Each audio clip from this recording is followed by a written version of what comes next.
On va avoir un objet qui est plutôt un outil qu'une science, la microfluidique, et ça va impacter en fait un très grand nombre de domaines qui vont aller de l'analyse à la médecine en passant par la physique, la chimie et la biologie.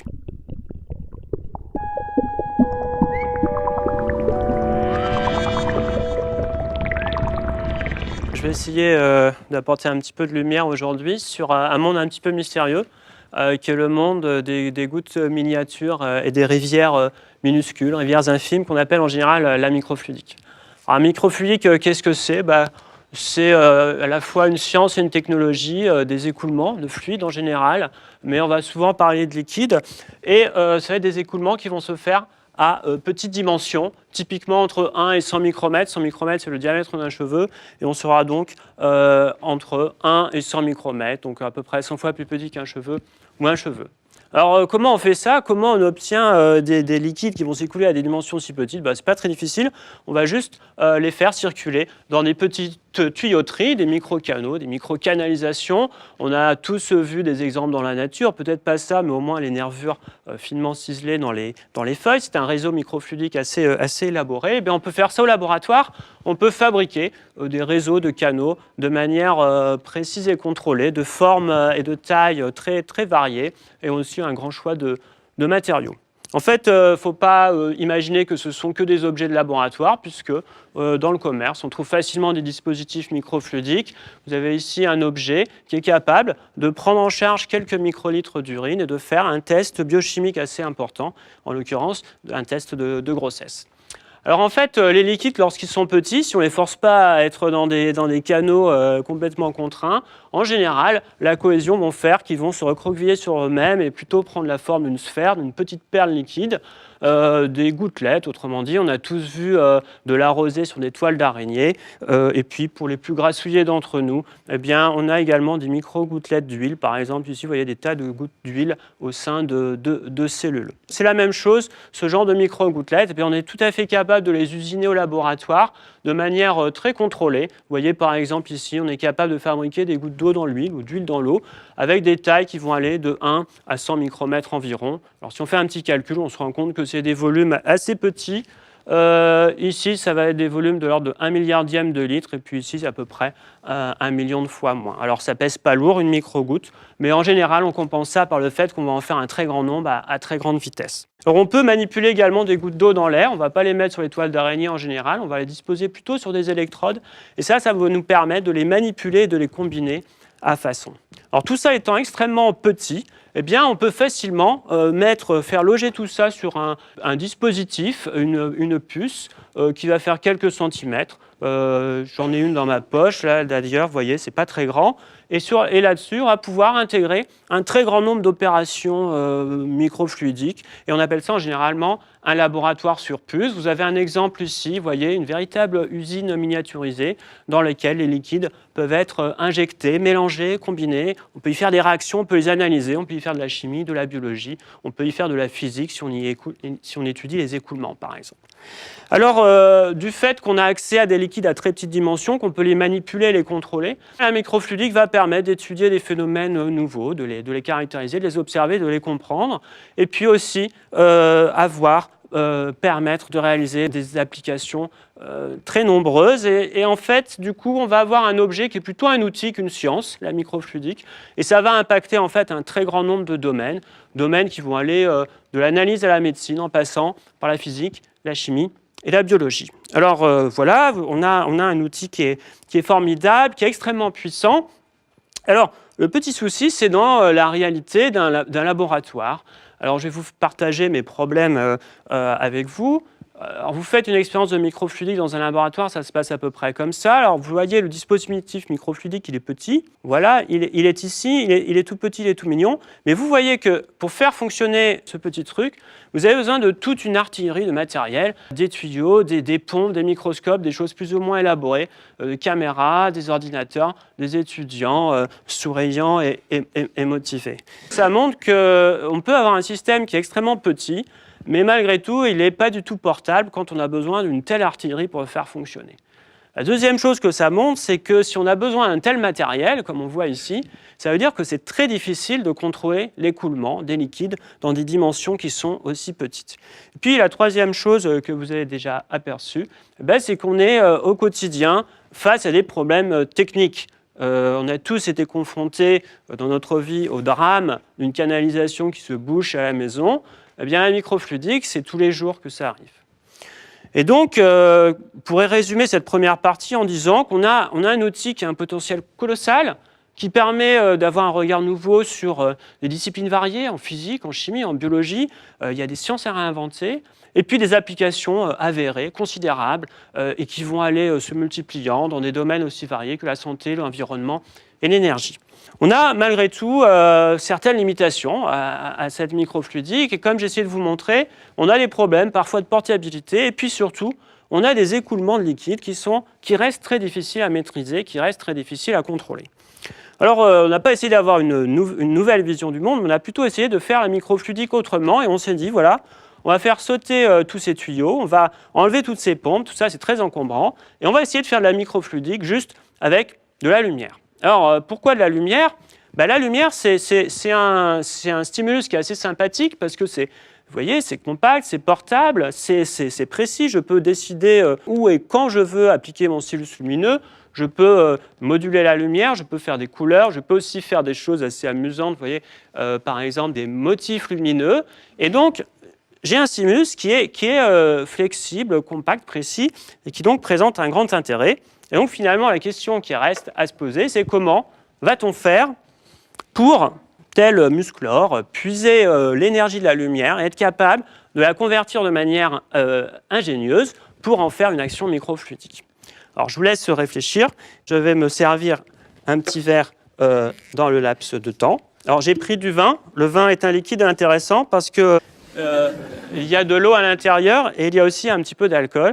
Et c'est ce qui fait que ça le rend particulièrement cher. Je n'en servirai pas aux poissons. Et alors, on peut faire cette expérience que vous avez, je pense, probablement tous fait, au moins pour paraître intelligent. Vous faites tourner le vin dans le verre. Très rapidement, vous allez vous apercevoir qu'il se forme des gouttes qui tombent, qu'on appelle les larmes du vin. Et ces larmes coulent, elles coulent. C'est vraiment un épanchement. Vous voyez du liquide qui descend. Et donc, s'il y a du liquide qui descend, eh bien, ça veut dire qu'il y a du liquide qui monte. Vous avez du liquide qui est en train de monter, qui est en train de contrer la gravité pour monter dans le verre.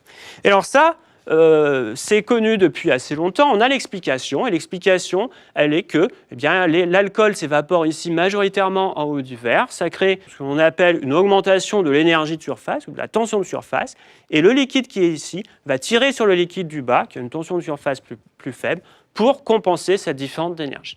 Cet effet qui est assez marrant, cet effet qu'on appelle l'effet Marangoni, c'est un effet qui est universel. Et si vous prenez deux fluides, et si vous avez une différence d'énergie interfaciale ou de tension de surface, comme ceci, eh bien, le liquide à l'interface va s'écouler pour compenser ces deux tensions de surface. Eh bien, on s'est dit, on va faire la même chose, on va créer des différences d'énergie de surface pour manipuler les liquides, et on va contrôler ça par la lumière. Alors à la maison, en général, quand on veut changer la tension de surface, la chose qu'on fait spontanément, c'est qu'on prend du pexitron, c'est-à-dire on prend les tensioactifs, on le met dans l'eau, et on sait qu'on peut changer les tensions de surface. On peut faire par exemple de la mousse beaucoup plus facilement que si on n'a pas de pexitron. Nous, on a inventé un pexitron un peu spécial, qui est un pexitron photosensible. C'est un tensioactif, on a une tête hydrophile comme dans n'importe quel tensioactif qui aime l'eau, une queue qui, elle, n'aime pas l'eau, on dit qu'elle est hydrophobe. Et lorsque j'envoie un petit peu de lumière sur cette molécule, en particulier de la lumière UV, la queue, elle va se plier, elle va se courber. Et en se pliant, la molécule devient plus petite, elle devient moins hydrophobe et la tension de surface va monter. Et alors, ce qui est assez remarquable dans ce système, c'est que si maintenant je mets de la lumière bleue, je déplie la molécule, la queue devient plus grande, la molécule devient plus hydrophobe et la tension de surface baisse.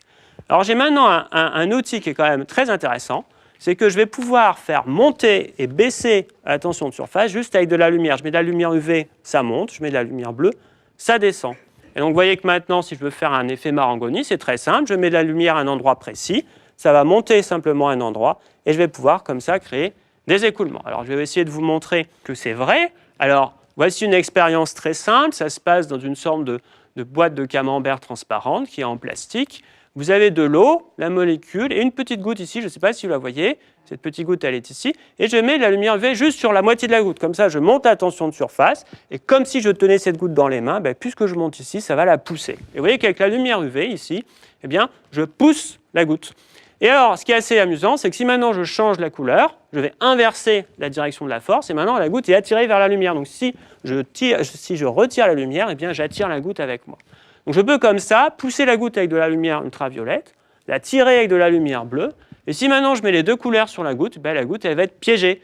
Et alors si elle est piégée, je peux la manipuler comme si j'avais cette goutte entre mes deux doigts ou dans une petite pincette, et comme ça lui faire faire des trajectoires au gré de mes envies et de mes désirs. On vient de pas mal de parler de désirs. Eh bien, vous voyez que c'est très utile. Je peux adresser des messages comme ça d'amour à l'humanité. Alors d'amour pourquoi? Eh bien d'amour, on aurait pu dire pour une institution, mais je préfère rendre hommage à ce cycle de conférences particulièrement sympathique. Ça, c'est assez intéressant. Je peux déplacer une goutte avec la lumière, mais vous voyez qu'il y a un petit problème. Je vous ai dit, je mets de la lumière juste sous la goutte parce que c'est là que je dois créer la différence de tension de surface.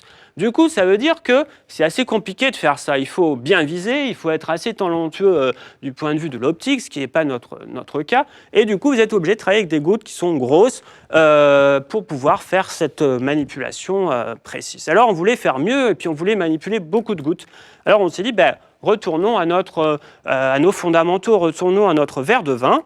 Et si on revient à l'explication que je vous ai donnée, je vous ai dit, c'est la tension de surface du vin qui fait cet écoulement Marangoni. Mais là, il n'y a pas de goutte d'huile. L'interface qui compte, c'est l'interface entre le vin et l'air, l'interface entre le liquide et l'air. C'est ça qu'on va faire maintenant. On va jouer avec cette interface. Et alors, l'expérience, c'est la même pratiquement, elle est très très simple. Vous allez retrouver cette boîte transparente. Vous avez ici deux gouttes. Et maintenant, je vais mettre la lumière juste quelque part sur la surface libre. Et maintenant, qu'est-ce qui se passe? Eh bien, je crée des larmes de vin, des écoulements Marangoni qui vont vers la lumière, et je vais utiliser ces écoulements pour transporter les gouttes, comme des tapis roulants, des convoyeurs, si vous voulez. Et là, vous voyez que l'avantage est assez intéressant, c'est que je n'ai plus besoin de viser la goutte, je n'ai plus besoin de mettre de la lumière sur la goutte. Les gouttes vont spontanément vers la lumière, elles sont attirées, c'est inéluctable. Et si vous en mettez plusieurs, eh bien, lorsqu'elles vont se retrouver sous le spot lumineux, elles vont fusionner, et je peux comme ça commencer à combiner des liquides grâce à de la lumière. Alors là, c'est particulièrement intéressant et on peut appliquer ça à des choses qui sont concrètement, qui sont pratiquement utiles. Et là, ce que je vous montre ici, c'est une première mondiale, c'est la réalisation d'une réaction de synthèse organique avec de la lumière.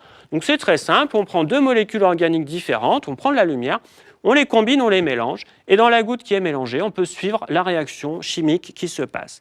Et bien là, vous voyez que jusque-là, les gens, quand ils font de la chimie organique, ils utilisent des ballons, ils utilisent des récipients en verre, des agitateurs, ils mélangent tout ça, ils font des réactions. Et bien nous, on enlève les récipients, on enlève les agitateurs, et on utilise la lumière pour faire ça.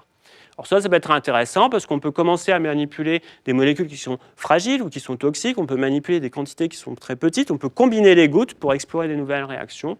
Et tout cela simplement avec la lumière. Pour terminer, je vous ai beaucoup parlé de laboratoire sur puce et finalement, je ne vous ai pas montré grand-chose avec la lumière. Alors, qu'en est-il des laboratoires sur puce?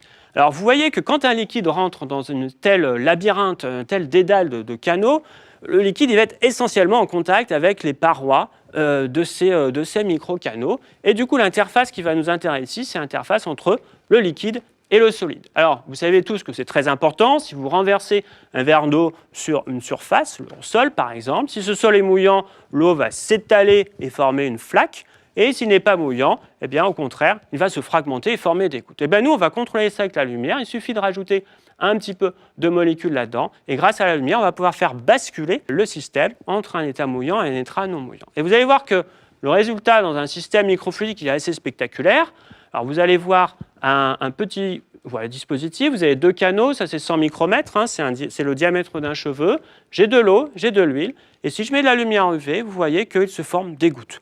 La lumière UV fragmente le liquide en petites gouttelettes. Et si je l'enlève, je reforme un système continu, simplement parce que je fais passer le système entre un état mouillant et non mouillant.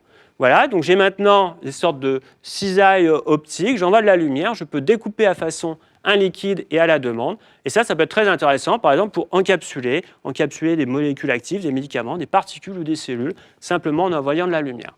Alors on peut faire autre chose avec ces gouttelettes, on peut faire une opération qui est très importante et qui est de réaliser du mélange. Dans cette expérience, j'ai deux liquides, un est coloré, l'autre ne l'est pas. Si je n'ai pas de lumière, les deux liquides sont complètement séparés. Le liquide ici, il est coloré, celui-là ne l'est pas. Ils se touchent l'un contre l'autre, mais ils ne se mélangent pas. Je mets de la lumière UV, ils se forment des gouttes, et ces gouttes vont mélanger les deux liquides. On fait un truc qui est impossible à faire à échelle macroscopique, que personne n'a jamais fait en microfluidique. On enlève la lumière, les liquides ne sont pas mélangés, on met de la lumière, ils se mélangent. Alors vous voyez que c'est sympa, j'ai plus besoin de mettre de tuyaux ou de pompe, je mets juste une petite loupiote au-dessus de mon dispositif et je peux le piloter à distance. Alors voilà, je ne vais pas passer sous la conclusion, le temps est quasiment dépassé. On peut contrôler tout un tas d'opérations en microfluidique avec la lumière, basées sur la modélisation des énergies interfaciales. On a juste besoin d'une petite LED comme signal lumineux. Et puis les perspectives, on pourra en discuter après. Alors, je tiens à remercier les institutions, l'ENS, l'UPMC, le CNRS, les sponsors, l'Europe, la mairie de Paris, l'IEF, les acteurs de ce travail et toute ma belle équipe à l'ENS. Vous trouverez des infos ici sur mon site. Et je vous remercie pour votre attention et à bientôt.